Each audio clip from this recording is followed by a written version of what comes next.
Welcome to our course on responsible machine learning. AI is now a crucial part of our lives, influencing everything from how we communicate to how we drive and manage our health.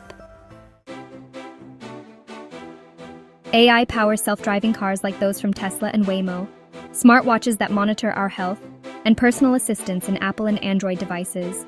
It's revolutionizing healthcare by aiding in diagnostics and treatment plans. AI is solving complex problems, improving efficiency, and providing personalized experiences. OpenAI's models help with tasks like language translation, coding assistance, and generating creative content. Negative impacts of AI. However, AI also poses risks, such as data breaches and biased decision-making. There have been instances of AI-generated fake news and deepfake videos, which can harm individuals and societies.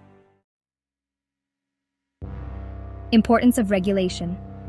To harness the benefits and mitigate the risks, it's essential to regulate AI, ensuring it is used responsibly in sectors like business, education, and security. Overview of course.